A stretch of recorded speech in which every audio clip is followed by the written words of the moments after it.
Hello আসসালামু আলাইকুম, আমি ফারজান ইসলাম রিমি চলে আসলাম খুব সুন্দর একটা ভিডিও নিয়ে। আজকে আপনাদের সাথে শেয়ার করব বরাবর দুটো রেসিপি থাকবে একই ভিডিওতে। একদিকে চিকেন তন্দুরি, একদিকে এই যে পাতলা রুটি, আর থাকবে সস। আমি এই সসটা কীভাবে বানিয়েছি, মেয়োনিজ। তো চলুন পুরো প্রস্তুত প্রণালীটা আপনাদের দেখিয়ে দিচ্ছি। চিকেনগুলো আমি লেগ পিসগুলো এভাবে একটু কেটে কেটে দিচ্ছি যাতে মশলাটা এর মধ্যে ভালোভাবে ঢুকতে পারে।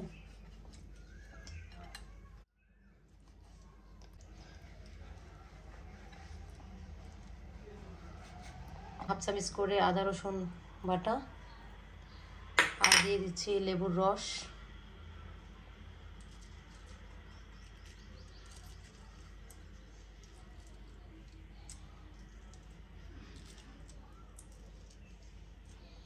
এই লেবুর রসটা দিলে চিকেনের যে এক্সট্রা গন্ধটা থাকবে চলে যাবে।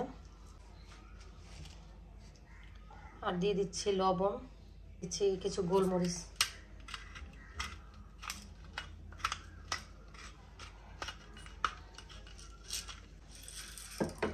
এখন এই সব উপকরণ আমি একটু হাত দিয়ে একটু ম্যারিনেট করে রাখবো। এভাবে আমি 2 ঘন্টার মতো রেখে দেবো। আপনাদের হাতে সময় থাকলে আপনারা ওভারনাইট এগুলো রাখতে পারেন। তো একটা ঢাকনা দিয়ে এখন আমি এটা একটু ঢেকে একটা সাইডে রেখে দেব। সার্ভিং ডিশ নিয়েছি, তার মধ্যে দিয়ে দিচ্ছি কিছুটা সরিষার তেল, আর দিয়ে দিচ্ছি কিছু মরিচ গুঁড়ো, একটু হলুদ গুঁড়ো সামান্য। আমি এখানে তন্দুরি মশলাটা, আমি লবণ, 1 চামচের মতো টমেটো সস, এখানে দিয়ে দিলাম টক দই,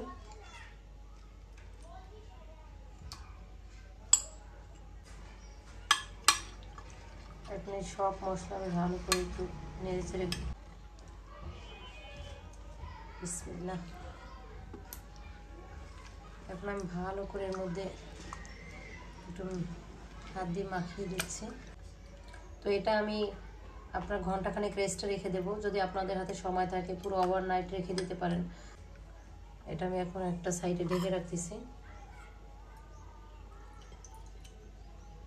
আমি কিন্তু খুবই অল্প উপকরণ দিয়ে এটা ট্রাই করেছি। আমি এখানে একটা সার্ভিং ডিশ নিয়েছি, এর মধ্যে দিয়ে দিলাম 1 কাপ ময়দা। আমি যে টক দই দিয়ে দুধটা করেছিলাম, এখন আমি হাত দিয়ে এটা ভালো করে ময়ান করে নিচ্ছি। সফট একটা ডো মাখা হয়ে গেছে, এর উপরে এখন আমি একটু অয়েল দিয়ে দিচ্ছি। তো আমি লাস্টে এখানে কিছু, এটা আমারই বাসায় বানানো জলপাইয়ের আচার দিয়ে দেবো। জলপাইয়ের আচারটার জন্য কিন্তু বেশি টেস্ট হবে। তো আমি একটু জলপাইয়ের আচার দিয়ে দিচ্ছি 1 চামচের মতো। এটার জন্য কিন্তু এটা খেতে বেশি টেস্টি হবে। আর এই জলপাইয়ের আচারে একটু তেল দিয়ে দিচ্ছি, এটার জন্য এটা টেস্টটা একটু দ্বিগুণ হবে। এখন কিন্তু খুব সুন্দর একটা ফ্লেভার চলে আসছে, ঘ্রাণটা এত সুন্দর। এটা আমারই বানানো জলপাইয়ের আচার। এই যে আমি আরও কিছু বাটার দিয়ে দিচ্ছি। তো আমি আগেও কিছু বাটার দিয়েছিলাম, তো এই বাটারটা আমি এভাবে গলিয়ে নিচ্ছি। আমি চিকেনগুলো ভাজার জন্য দিয়ে দিচ্ছি।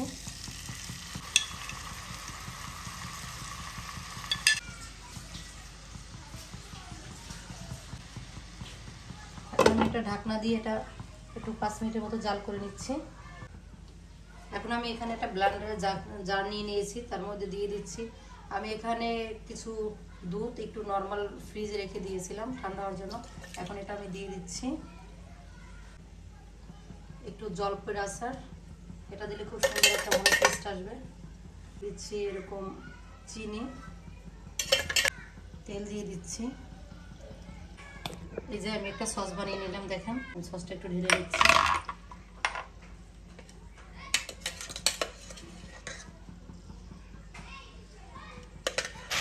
তো আমি আবার একটুখানি জন্য রেখে দেবো যাতে একটু সফট আর জুসি হয়।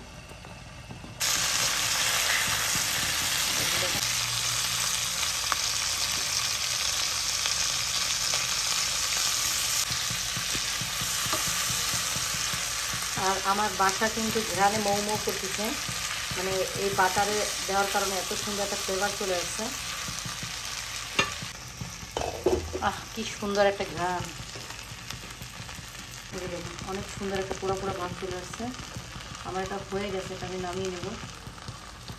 এটা আমি একটু ভালো করে মুথে নিচ্ছি, এরকম ছোটো ছোটো লিচি কেটে নিচ্ছি আমি।